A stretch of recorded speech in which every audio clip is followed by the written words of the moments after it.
Leibniz nasceu em julho de 1646 na cidade alemã de Leipzig.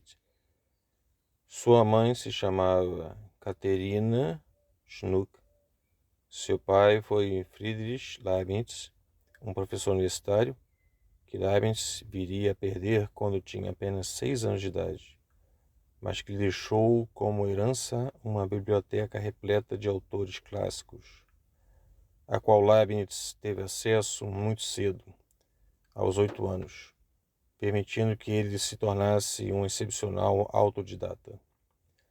A chance de ler as obras dos filósofos e dos escritores antigos lhe permitiu tentar ler as primeiras linhas em latim e grego ainda na infância. Em 1661, Leibniz começou a estudar na Universidade de Leipzig, na qual defendeu uma dissertação de bacharelado intitulada Sobre o princípio de individuação. Um trabalho como esse já revelava os interesses do autor com grandes questões metafísicas desde sua juventude, que nesse caso tratava do princípio de individuação, ou melhor, sobre aquilo que definiria a identidade dos entes no mundo. Ele, no entanto, não se limitaria a tal modalidade de investigação de cunho especulativo. Em 1666, já na graduação, Leibniz se dedicou ao direito. Nessa época, ele escreveu uma tese de doutorado intitulada Acerca dos casos enigmáticos em direito. Isso também indicava que, ao longo de sua vida intelectual, Leibniz teria preocupações de caráter ético e jurídico, modalidades práticas de investigação, o que teve influência nas suas decisões sobre o tipo de vida que gostaria de ter e de como exerceria sua imensa capacidade de reflexão. Não tardou para Leibniz chamar a atenção pelo seu talento intelectual e pela sua dedicação e disciplina nos estudos. Foi-lhe oferecido um posto como professor na Universidade de Altdorf, sem que ele o aceitasse. Tal recusa pode ter sido motivada pelo seu temor em relação a duas possíveis formas de restrições que Leibniz poderia sofrer em relação aos seus propósitos. Uma delas diz respeito ao próprio ambiente acadêmico predominante nessa época, principalmente o alemão, que era relativamente ainda menos avançado quando comparado a outros centros universitários, como os da França e os da Inglaterra. Muitas universidades dessa época, sobretudo as alemãs, dominadas por teólogos, ainda não tinham absorvido integralmente os novos paradigmas filosóficos e científicos advindos da renascença de pensadores modernos, como Galileu Galilei e René Descartes. Logo após falar neste autor, parece que Leibniz também se deparava com um ambiente acadêmico não muito diferente daquele criticado quase meio século antes no discurso do método, o que reforçava a impressão de certo atraso das instituições acadêmicas alemãs. Em suma, Leibniz já tinha noção das teses dos filósofos e cientistas modernos, sem que o ambiente intelectual de sua juventude lhe propiciasse entendê-las melhor. Outra restrição que levou Leibniz a não se dedicar à carreira acadêmica diz respeito às suas ambições políticas e jurídicas. Tal interesse deve ter surgido nesse filósofo pelo fato de ele ter sido testemunha das consequências de um evento marcante na sua época, a Guerra dos 30 Anos, de 1618 a 1648, que ainda não tinha terminado quando ele nascera e que teve grande impacto sobre a Europa. Como no caso de qualquer conflito armado, há certa complexidade nas causas dessa guerra, mas há destaque para a disputa entre católicos e protestantes e entre dinastias naquela época. Esse conflito trouxe resultados ainda mais desastrosos para a Alemanha, terra do reformista Martinho Lutero, que teve sua já frágil unidade ainda mais dilacerada. A opção pelo protestantismo custara caro para a terra de Leibniz. Por ter presenciado uma grande aura de hostilidade entre nações e seitas no seu tempo, Leibniz, em parte expressiva de suas reflexões, começou a apresentar um espírito conciliador, buscando a pacificação a partir do esclarecimento, ou seja, pelo lugar primordial do uso da razão em meio às ações e às relações humanas, inclusive daqueles que governavam, a fim de que estes tomassem melhor suas decisões. Interessado em um grande projeto pacificador, seria ainda mais inviável para Leibniz se fechar aos muros de uma universidade daquela época. Para intelectuais do período moderno da filosofia, que não dispusessem de grande fortuna, a recusa da carreira acadêmica fazia com que alguns se associassem a algum nobre ou casa real, trabalhando como uma espécie de secretário e pesquisador particular. Essa foi a escolha de Leibniz, que passou a ser patrocinado por Johann Christian Boineburg, um nobre recém-convertido ao catolicismo que introduziu Leibniz na corte do príncipe alemão Elector de Mainz. Com tal apoio, parece que Leibniz encontrara a oportunidade para preparar e executar os seus projetos de cunho intelectual e político com objetivo pacificador. A associação a Boineburg e a Elector de Mainz permitiu que Leibniz pudesse se estabelecer em Paris em 1672. Apesar de certa trégua na Europa nesse período, havia ainda grande instabilidade política e parecia inevitável haver novas guerras. O rei francês Luís XIV estava prestes a investir com seu exército contra a Alemanha, ainda com a justificativa de esse ser um território predominantemente protestante. Leibniz tinha o objetivo de desviar a atenção daquele monarca, fazendo com que ele canalizasse suas forças militares sobre o Egito, um país não cristão. Infelizmente, Leibniz não teve muito sucesso nesse seu propósito, pois nem mesmo teve oportunidade para uma audiência com o Rei Sol. Curiosamente, a conquista do Egito pela França ocorreria mais de um século depois, com as forças de Napoleão Bonaparte. Se do ponto de vista diplomático e da busca pela defesa de seu país, Leibniz não foi exitoso, aqueles anos em Paris foram importantíssimos para o seu desenvolvimento intelectual, pois lhe permitiram um contato com as teorias realmente modernas, com o pensamento cartesiano. Ele pôde conhecer pessoalmente importantes figuras da ciência. Ele pôde também ter contato com o meio intelectual inglês, com destaque para sua visita à Royal Society de Londres em 1673, da qual se tornou membro. Um dos fatos que merecem destaque ainda em meados dos anos de 1670 na vida de Leibniz foi sua descoberta do cálculo diferencial, cuja publicação ocorreu apenas em 1684. Porém, isso gerou uma grande disputa com outra importante figura dessa época, Isaac Newton, que o acusou de plágio. Essa é uma passagem muito controversa da vida dessas duas grandes figuras da modernidade, mas hoje predomina a tese de que cada um desenvolveu a noção de cálculo de modo independente um do outro e a partir de notações distintas. Newton acabou vencendo essa disputa, sendo considerado o legítimo autor do cálculo diferencial, o que pode ter sido um golpe fatal para Leibniz do ponto de vista público. Não podemos, entretanto, menosprezar a informação de que o julgamento sobre essa questão ocorreu na Royal Society, presidida na época por Newton, por uma comissão da qual ele acompanhou os trabalhos. Leibniz finalizou seu período em Paris em 1676, pois Boineburg e o príncipe alemão Elector de Mainz, outro nobre para o qual Leibniz trabalhava, vieram a falecer.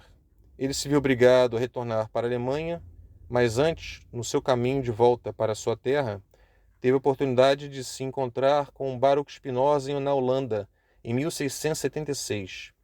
Leibniz ainda permaneceu associado a outras cortes, assumindo funções burocráticas, vindo a tornar-se bibliotecário em Hanover até os últimos anos de sua vida.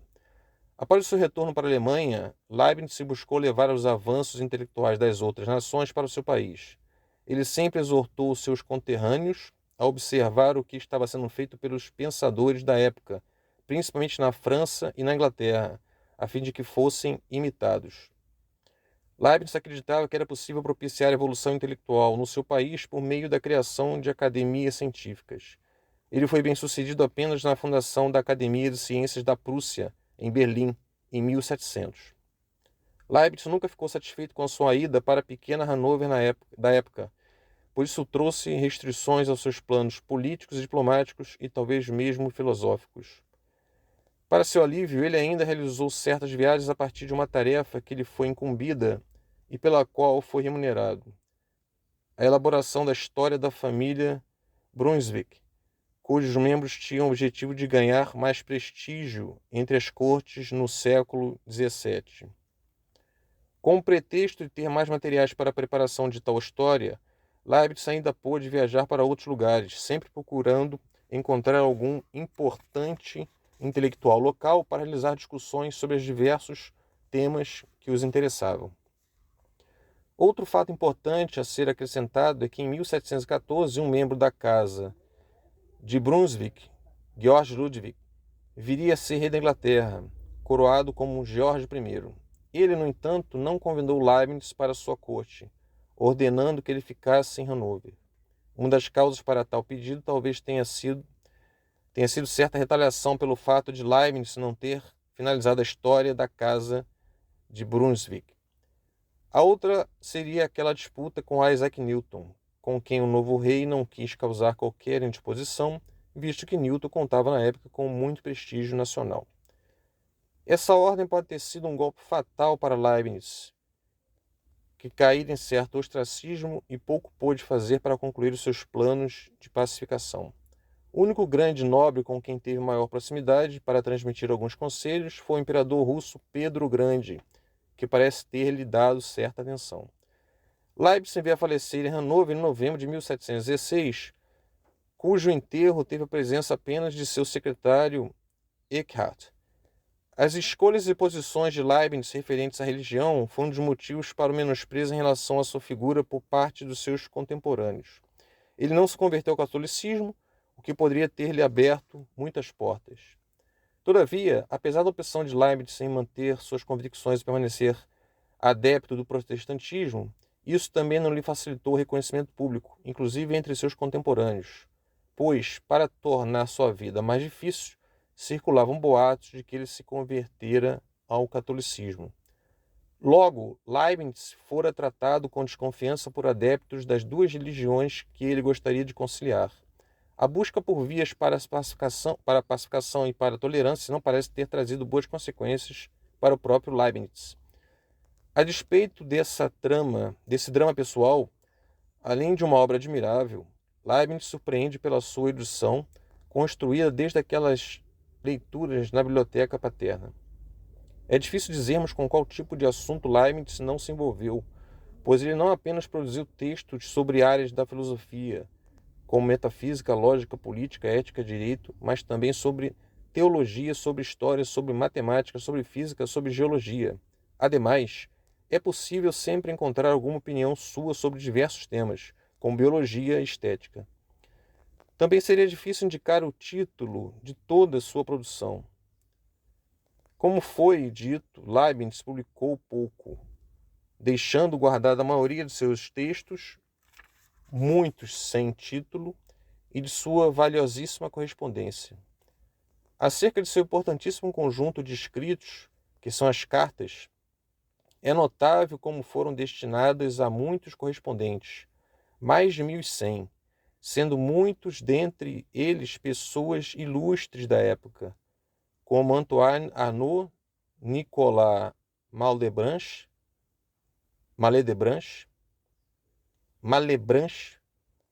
Bartholomew de Boaz, Burchard de Voltaire, Samuel Clarke, príncipes, reis, princesas e outros nobres, além de outros filósofos que infelizmente não se deram ao trabalho de respondê-las, como Thomas Hobbes e John Locke. Ainda em relação às suas correspondências, é importante notar que elas servem para esclarecer o pensamento de Leibniz, ao servirem de material suplementar para os seus textos mais lacônicos, para não dizer enigmáticos. Aliás, de fato, não apenas suas cartas, mas mesmo os outros textos de Leibniz são montados a partir de sua reflexão sobre a obra de outros autores.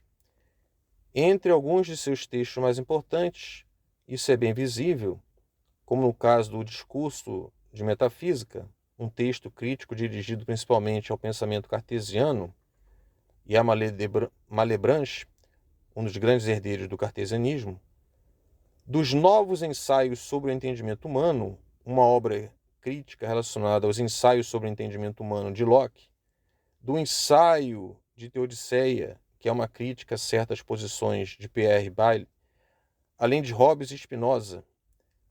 Identificar com quem Leibniz dialoga no seu texto é um importante trunfo para sua interpretação. Outros textos que merecem ser citados são a sua Confissão do Filósofo, um texto de juventude que concentra os principais problemas filosóficos investigados por Leibniz, além de sua monadologia, os seus princípios da natureza e da graça fundados na razão ou apenas princípios da natureza e da graça. Hoje, o acesso aos textos deste filósofo se deve ao esforço de estudiosos dedicados, que começaram a compilar os escritos leibnizianos de maneira mais sistemática a partir do século XIX, passando pelo século XX, entre eles Karl Emanuel Gerhardt, Faucher de Kerrel, Louis Conrad, Gaston Grua e Yvon Belaval.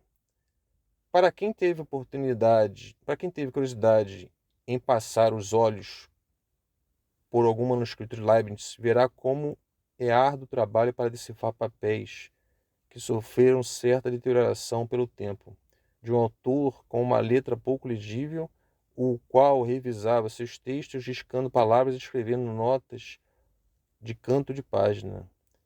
Felizmente, hoje se pode dizer que a parte mais relevante, sobretudo referente à filosofia, já é acessível ao grande público, principalmente com o surgimento da edição das obras completas de Leibniz pela Academia de Berlim. A conclusão dos trabalhos de tal edição foi interrompida por causa da Segunda Guerra Mundial, que teve impacto nas atividades dos pesquisadores. Leibniz foi um pensador incansável que trabalhava incessantemente, escrevendo dias e dias. É curioso que Leibniz escrevia de maneira incansável a ponto de se perder diante da sua imensa quantidade de papéis. Segundo seu próprio relato, quando não mais se lembrava onde estaria algum de seus escritos, ele optava alegremente por reescrevê-los, pois era adepto convicto do exercício intelectual. Às vezes, dormia em sua poltrona algumas horas e antes do amanhecer já recomeçava suas atividades. A partir de tal dedicação, hoje o leitor pode reconhecer a fascinante filosofia desse pensador.